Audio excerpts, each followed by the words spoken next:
berkembang begitu olahraga ini kalau dari Pak Erik Ya, bagaimana Pak? gini, kalau saya alhamdulillah pernah dibawa di tengah, naik, turun gitu kan. Saya pernah ketua Perbasi, saya pernah ketua KOI. KOI itu mayungin basket sama bola atau enggak ya? Semua itu, jadi udah pernah. Jadi don't worry. Ya, kita pernah punya Asian Games yang sangat sukses. Kebetulan hari ini masih dipercaya sama FIFA. Ya, jadi ya saya rasa jangan pernah pertanyakan keberpihakan saya kepada olahraga. Ya, karena track record saya di olahraga cukup baik. Saya sama Wamen ini pernah berjuang mati-matian. Ya, jadi saya tadi sampaikan, saya hadir di sini tidak mau memimpin, tapi mau melayani, mengayomi. Tapi tadi kita harus semua introspeksi diri, harus menyatukan diri, targetnya apa. Jadi bukan target saya, target sama-sama. Bahkan saya tadi minta seluruh Menpora yang hari ini hadir, kita akan ajak malam sama Pak Dito untuk bedah roadmap masing-masing Pak Menpora sebelumnya seperti apa. Jangan setiap ganti Menpora ganti roadmap gitu. Lebih baik kita bersepakat bikin roadmap bersama Indonesia tahun 2045 seperti apa. Nah, turunannya seperti apa. Jadi supaya jangan ada kebingungan pada perpindahan daripada kementerian gitu. Pak, hari status Bapak sebagai Ketua PSSI bagaimana Pak? Tadi udah dijawab sama FIFA. Nanti dijawab sama FIFA. Pak, hari ini kan ada agenda pertemuan sama beberapa cabur, Pak. Apakah salah satunya untuk membahas nanti? Saya belum tahu jadwal, saya baru kemarin diumumin. Tapi yang pasti karena kemarin Pak Dito juga nitipin saya harus ngecek Cibubur.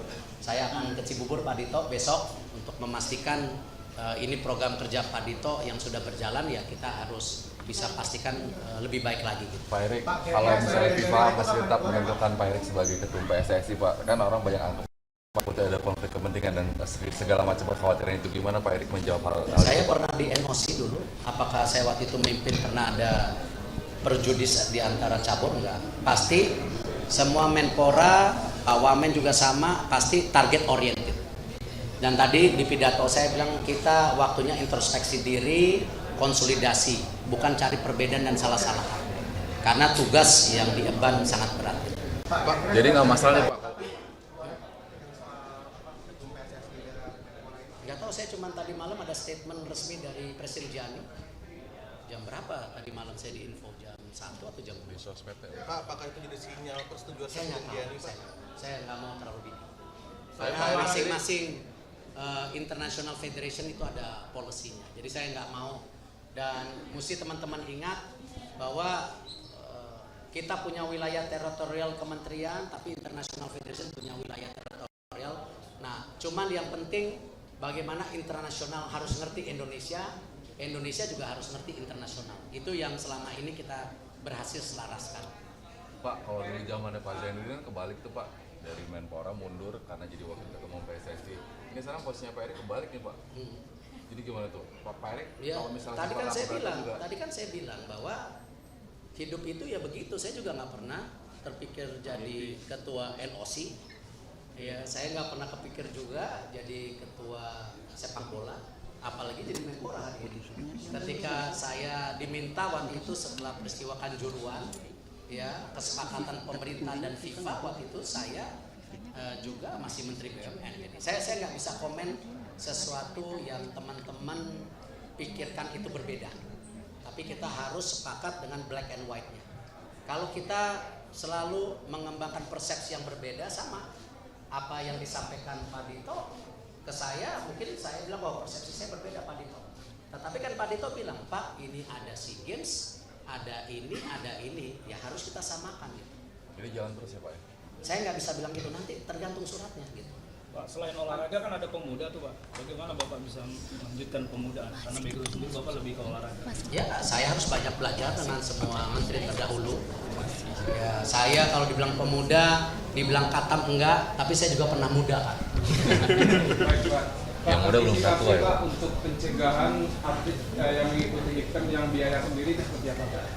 Saya baru merapin, saya jadi nggak bisa jawab. Polisinya apa di kementerian ini kan saya belum lihat. Gitu. Ya. Artinya Pak, ke organisasi kepemudaan akan Bapak ajak rembuk bersama terkait roadmap ke depan. Tidak hanya kepemudaan, pesan Bapak Presiden tadi saya sampaikan, olahraganya harus bersatu sebagai duta bangsa, ya, yang mencerminkan kedikdayaan. Itu kedikdayaan itu dalam artinya, bukan berarti menang terus, tapi orang ketika kita tanding udah serem gitu. Oh ini bener, bukan hanya main gitu. Termasuk Nah pemuda juga sama. Presiden bilang, ayo Pak Menteri, bagaimana kita ciptakan lagi kepemudaan kita yang tentu di era global ini bisa capable.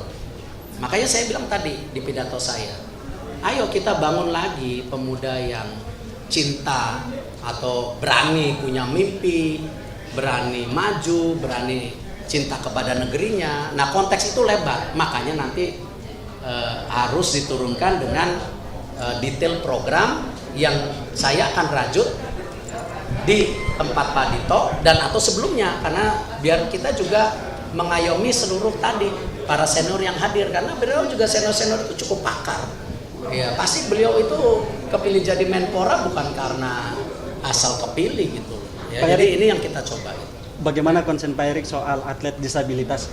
Porsi apa yang nggak usah pernah dipertanyakan. Itu waktu Asian Games kita bangun fasilitas disabilitas, ya kita kasih fasilitasnya semua. Jadi kita bahkan tadi saya koreksi, ini Menteri Pemuda dan Olahraga, pemudinya kurang. Gitu. Jadi kayaknya mesti bikin divisi pemudi. Pak, izin Pak, Pak. kalau masalah konflik internal organisasi olahraga gimana Pak? Yang kan ada ini Pak. Ya sama itu. Ya tadi kan pesannya harus bersatu. Jadi kita harus samakan. Kalau masing-masing mau sendiri-sendiri ya nggak akan jadi apa-apa gitu. Salah satunya memecahkan satu masalah Pak yang dualisme itu Pak di antara cabur. Apakah itu bagian dari Ya pesan Pak itu Presiden? yang kita harus konsolidasi juga semua. Soalnya nggak kelar-kelar Pak Erik. Iya. Orang liga jadi 2 aja di suspend dulu ya kan? Iya. Apalagi liganya 4. Oh udah ada gambaran dulu Pak buat SEA Games kan itu kayaknya tantangan pertama tuh. Baru rapim nanti. Gambaran Pak Erik ya. Kalau Pak Erik baru nanya di acara, Baru saya tanya, beliau Pak. nggak bisa jawab. Iya, saya baru dihubungin Pak Setkap baru kemarin. Berarti Gitu. pelatih Jadi timnas saya SEA masih Games siapa, Pak? blank gitu. Nah kalau itu bisa jawab. Walaupun saya bukan orang yang tidak kenal olahraga, tapi kan programnya Pak Dito harus saya protek. Jadi pertanyaan di bawah Pak, pelatih timnas SEA Games nanti siapa Pak? Ya sama, nanti itu bagian kita bicara. Ini media orang bilang abis ini rapi, nanti kalau udah rapi minggu depan kita paparkan gitu, baru ada itu ya, benar Pak Wamen, ya nggak? Atau Pak Wamen yang jawab deta gitu. Mas Dito Pak. Mas Ya. dari Wadah udah tahu belum Pak? Ada surat teguran dari Wadah untuk anti doping Indonesia. Nanti saya follow up pasti follow up. Wadah kayaknya dari zaman Asian Games juga kena terus kita ya. Jadi bukan sesuatu yang baru. Jadi nanti kita coba konsolidasikan. Sebelumnya sebagai penerima anggaran, sekarang sebagai pemberi dan penerima mungkin apa namanya tanggapan Pak Erik agar bisa terlihat lebih netral di. Ya itu yang kita akan pastikan. Kalau ada konflik ya mungkin tidak bisa terima anggaran. Hah? Ya iya dong. Jadi perspektif Pak Erik soal konflik interest itu gimana? Ya nanti kita lihat. Pak Erik punya concern bahwa saya harus mundur nih dari ketua PSSI. Kenapa sih senang nanya gitu terus? Kan saya jawab, Ini soal semua konflik. ada aturannya. Aturannya. Ya. Semua ada aturannya. Ya. Kita harus proper black and white. Kalau FIFA bilang Anda mundur, ya mundur selesai. Gitu. Tapi kan Apa udah ada punya calon? Boleh, nggak apa-apa. Tapi kalau misalnya FIFA merekomendasikan mundur, Download Metro TV Extend sekarang.